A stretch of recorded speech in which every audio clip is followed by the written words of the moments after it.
అధికార పక్షానికి ప్రత్యామ్నాయం తామేనంటూ తొడగొడుతోందో జాతీయ పార్టీ. కానీ అన్ని పార్టీల్లాగే ఆ అవలక్షణాలను మాత్రం అధిగమించలేకపోతోంది. పార్లమెంటులో ఎన్నికల్లో సత్తా చాటిన పార్టీ ఆ నియోజకవర్గంలో దారి తెన్ను లేకుండా అయిపోయింది. వర్గపోరుతో నేతలు కత్తులు దూసుకుంటున్నారా? నేతల వ్యవహార శైలితో కేడర్ అయోమయానికి గురవుతుంది. అధికారంలోకి రావాలనుకుంటున్న పార్టీలో అంతర్గత కుమ్ములాటల సంగతేంటి?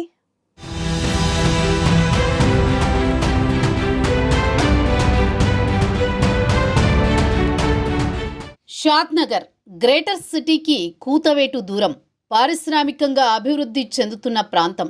అలాంటి చోట కమలం పార్టీ కుమ్ములాటలతో వడలిపోతోంది.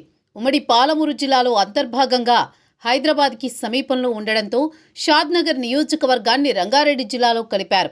అర్బన్ ఏరియా కావడంతో అక్కడ బీజేపీ బలోపేతానికి మంచి అవకాశాలే ఉన్నాయి. దాంతోపాటు మహబూబ్ నగర్ ఎంపీగా డీకే అరుణ ఉండడం కూడా బీజేపీకో అడ్వాంటేజ్. వచ్చే స్థానిక సంస్థల ఎన్నికల్లో కాషాయ జెండా ఎగరాలన్న పట్టుదలతో ముందుకెళుతున్నారు ఎంపీ డీకే అరుణ. గ్రామాల్లో తిరుగుతూ కార్యకర్తలను సమాయత్తం చేస్తున్నారు. తిరగని ఊరు లేదన్నట్టు పార్టీ ఫ్యూచర్పై దృష్టి పెట్టారు డీకే అరుణ.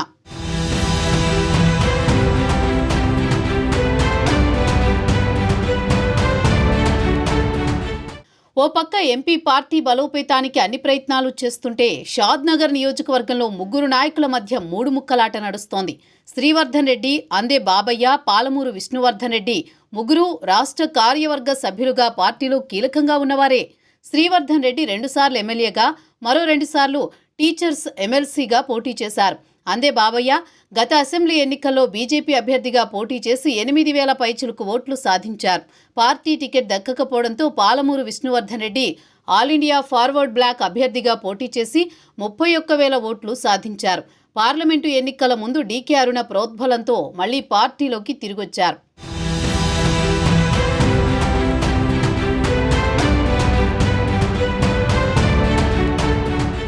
పాలమూరు విష్ణువర్ధన్ రెడ్డి బీజేపీలోకి రీఎంట్రీ ఇవ్వడాన్ని వ్యతిరేకించిన అందే బాబయ్య, శ్రీవర్ధన్ రెడ్డి అప్పట్లోనే అలకబూనారు. శ్రీవర్ధన్ రెడ్డి పార్లమెంటు ఎన్నికల ప్రచారంలో సికింద్రాబాద్కే పరిమితం కాగా, అందే బాబయ్య మాత్రం స్థానికంగా ప్రచారం చేశారు. అయితే షాద్నగర్ నియోజకవర్గంలో కాంగ్రెస్ అభ్యర్థికే మెజారిటీ వచ్చింది. ఇతర నియోజకవర్గాల్లో వచ్చిన మెజారిటీతో డీకే అరుణ గెలిచారు. ఉమ్మడి పాలమూరు జిల్లాలో బీజేపీ ప్రతి ఎన్నికల్లో ఎంతో కొంత బలం పుంజుకుంటోంది. చివరికి త్రిముఖ పోటీలోనూ పార్లమెంటు స్థానాన్ని గెలుచుకోగలిగింది. పార్లమెంటు నియోజకవర్గ పరిధిలోని మహబూబ్ నగర్, షాద్నగర్, జడ్చర్ల, నారాయణపేట, మక్తల్, దేవరకద్ర, కొడంగల్ బీజేపీ మంచి ఓటు బ్యాంకు ఉంది. అయితే షాద్నగర్ నియోజకవర్గంలో వర్గపోరుతో ఆ పార్టీ చతికిలబడుతోంది.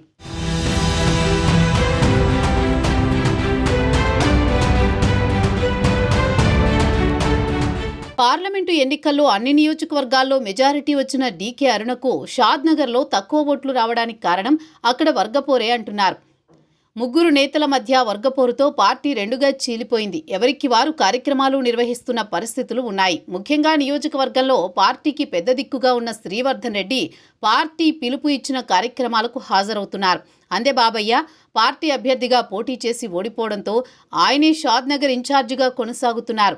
శ్రీవర్ధన్ రెడ్డి, అందే బాబయ్య ఇద్దరూ ఒక వర్గంగా ఉండగా పాలమూరు విష్ణువర్ధన్ రెడ్డి వేరే కుంపటి పెట్టుకున్నారు.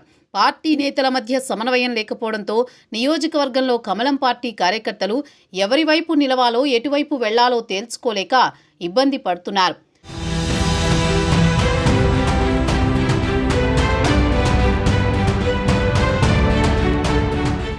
పార్టీ మండల అధ్యక్షుల నియామకంలో కూడా షాద్నగర్ నియోజకవర్గంలో పెద్ద వివాదమే జరిగింది.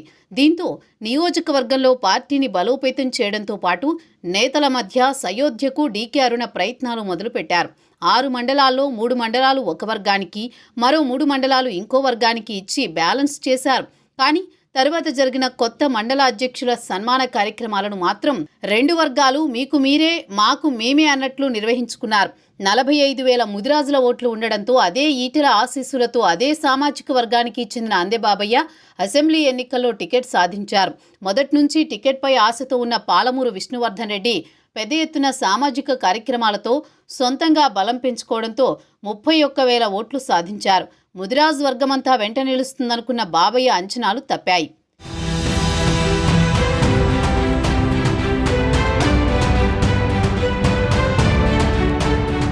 ముఖ్యమంత్రి రేవంత్ రెడ్డి 150 సంవత్సరాలు పూర్తి చేసుకున్న మొగిలిగిద్ద పాఠశాలకు వచ్చినప్పుడు ఆ పాఠశాల పూర్వ విద్యార్థిగా అందేబాబయ్య సీఎంని కలిసిన సందర్భంలో ఆప్యాయంగా పలకరించడం కూడా కొత్త చర్చకు దారితీస్తుంది. కొందరు పార్టీ అధిష్టానానికి ఫిర్యాదు చేయడంతో దీనిపై బాబయ్య వివరణ ఇచ్చుకోవాల్సి వచ్చింది. కారణాలేవైనా ప్రతి చిన్న అంశాన్ని కూడా పెద్దగా చూపిస్తూ ఒకరిపై ఒకరు దుమ్మెత్తి పోసుకుంటున్నారు షాద్ నగర్ నేతలు. రాష్ట్రంలో బలమైన పార్టీగా ఎదుగుతున్న బీజేపీ నాయకత్వానికి షాద్ నగర్ నేతల వ్యవహారం తలనొప్పిగానే ఉంది. ఎంపీ డీకే అరుణ వచ్చే అసెంబ్లీ ఎన్నికల నాటికి పార్టీని బలోపేతం చేసే దిశగా అడుగులు వేస్తున్నారు. విభేదాలు పక్కన పెట్టి షాద్ నగర్లో కలిసి నడుస్తారో, పంతాలకు పోయి తెగేదాకా లాగుతారో, జేజమ్మ రాజీ ప్రయత్నాలు ఎంతవరకు ఫలిస్తాయో చూడాలి మరి.